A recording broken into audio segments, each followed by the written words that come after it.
মহিষাদলে রাজবাড়ির দেবোত্তর জমি বেদখল, অর্থাৎ রাজবাড়ির হেরিটেজ সম্পত্তি দখলের অভিযোগ। মদন গোপাল জিউর মন্দির, রঙ্গি বসন প্যালেস, আমবাগান, সাহেব দিঘি, দুর্গা মণ্ডপ চত্বর সহ রাজগড়ের বহু এলাকার জমি দখল করে তৈরি হচ্ছে পাকা বাড়ি, হোটেল, রেস্তোরাঁ। রাজবাড়ির সদস্যদের মদতে এই হেরিটেজ সম্পত্তি দখলের অভিযোগ তুলছেন স্থানীয়দের একাংশ। আইনানুগতভাবে ওরা করতে পারে না। আমি জিজ্ঞাসা করেছিলাম আমাদের মাননীয় প্রধান মহাশয়কে, বলে না আমাদের কোনো পারমিশন দিইনি, উইদাউট পারমিশনে কাজ হচ্ছে, যে যা পাচ্ছে করছে, আইনের কথা হাঁটবে, যে কোনো সময় ভেঙে দেওয়া হতে পারে। সুজিত রয়েছে আমাদের প্রতিনিধি সরাসরি, আমি সুজিতের কাছে যাব। সুজিত, আমরা বক্তব্য শোনালাম, স্থানীয় বাসিন্দারাই অভিযোগ করছেন তাদের একাংশ যে এখানে জমি দখল করা হয়েছে, অর্থাৎ মহিষাদল রাজবাড়ি ঐতিহ্যের রাজবাড়ি, কিন্তু মূলত কাদের বিরুদ্ধে এই অভিযোগটা?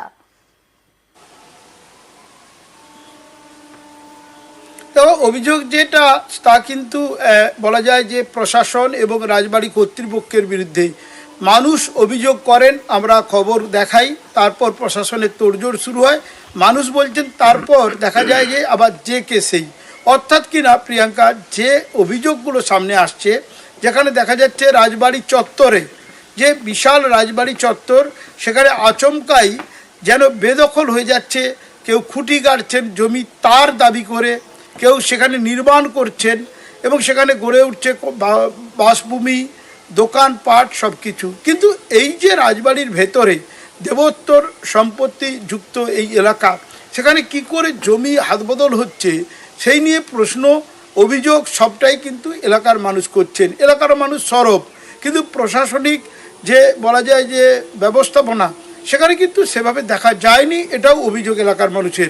কারণ রাজবাড়ির যে দেবোত্তর সম্পত্তি, তা এভাবে বিক্রি করা যায় না বলে তারা অভিযোগ করছেন। এবং তারা বলছেন যে দেখা যাচ্ছে রাতেও কনস্ট্রাকশান হচ্ছে, রাতে দিনে খুঁটি গাড়া হচ্ছে, এবং আচমকাই গত 1 বছর যেন গতি বেড়েছে এই জমি দখলের একটা যে চেষ্টা বা চলছে, যেটা দখল করা, সেটা কিন্তু দ্রুততার সঙ্গে চলছে এবং এলাকার মানুষ তার কারণে ক্ষুব্ধ।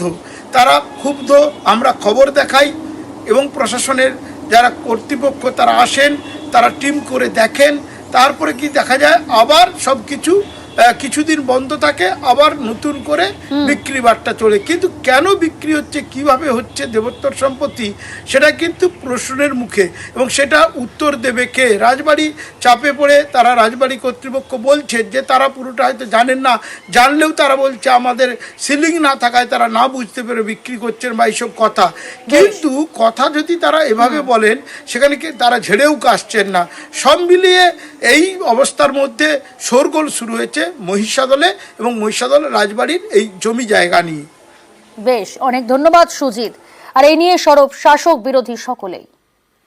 একটা ঐতিহাসিক জায়গা এবং একটা রাজবাড়ি কয়েকদিনের মধ্যেই বিভিন্ন জায়গা হস্তান্তর হয়ে সেখানে পাকা বাড়ি উঠছে। এবং আমরা খোঁজে দেখলাম যে এই হস্তান্তর দেবোত্তর সম্পত্তি হস্তান্তর হচ্ছে একটা অন্য জায়গায় জমির বিনিময় দিয়ে, এবং সেখানেও কিছু আর্থিক লেনদেন হচ্ছে, এবং সেই আর্থিক লেনদেন একটা প্রভাবশালীর মাধ্যমে যাচ্ছে। মহিষাদলের ব্লক প্রশাসন, থানা প্রশাসন, ভূমি দপ্তর এবং রেজিস্ট্রি দপ্তর কীভাবে জমি হস্তান্তর করছে এরা নিশ্চুপ আছে। এখানে এমন একজন প্রভাবশালী আছেন যার ভয়ে কিন্তু এরা নিশ্চুপ আছেন মনে করি। তথ্য যেখানে সেখানে বড় বড় বিল্ডিং, যেখানে সেখানে প্রাচীর দিয়ে ঘেরা, বুঝতে পারছি না এগুলো কার নির্দেশে কীভাবে হচ্ছে।